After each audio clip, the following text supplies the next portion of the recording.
Pourquoi Napoléon venda-t-il la Louisiane? Le 30 avril 1803, Bonaparte signait à Paris un traité historique.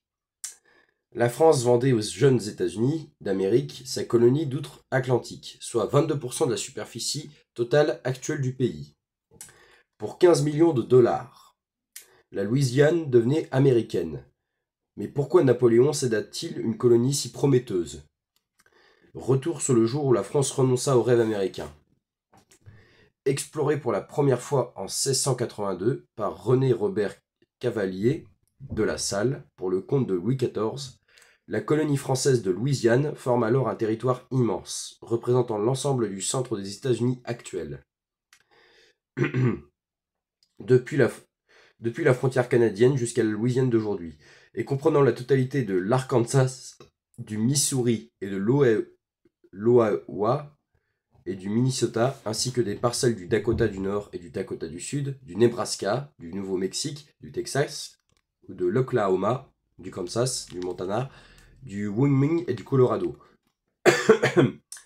cédé à l'Espagne en 1762, suite à la défaite française de la guerre de 7 ans. Ces territoires rejoignent de nouveau la France en 1800, par le traité de San Ildefonso, qui doit rester secret tant que les troupes françaises n'ont pas débarqué sur place. Les États-Unis s'intéressent particulièrement à une nouvelle ville, la Nouvelle-Orléans, qui contrôle le fleuve du Mississippi.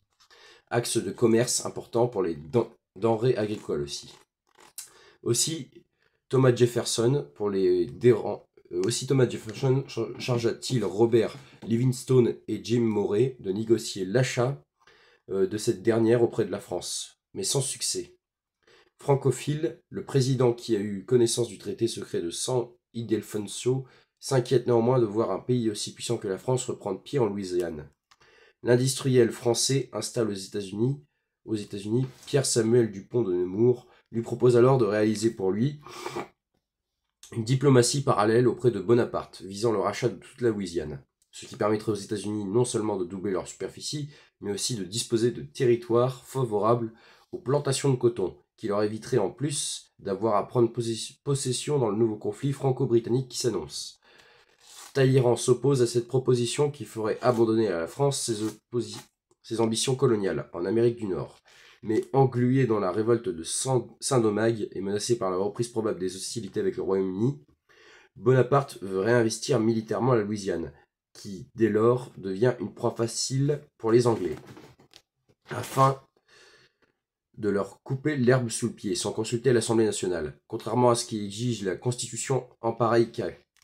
Il faut savoir aux négociateurs américains, Monroe et Livingstone, abasourdis, qu'ils acceptent finalement non pas de leur vendre la Nouvelle-Orléans, mais de leur céder la Louisiane tout entière, pour 15 millions de dollars, soit 7 dollars le kilomètre carré.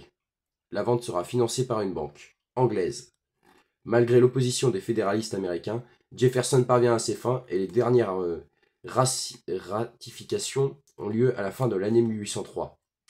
Le 9 et 10 mars 1804, à Saint-Louis, la journée des trois drapeaux qui durera donc 48 heures, vint ainsi l'Espagne remettre officiellement la Louisiane à la France. Le lendemain, la France la remettait à son tour aux États-Unis. Likez la vidéo et abonnez-vous.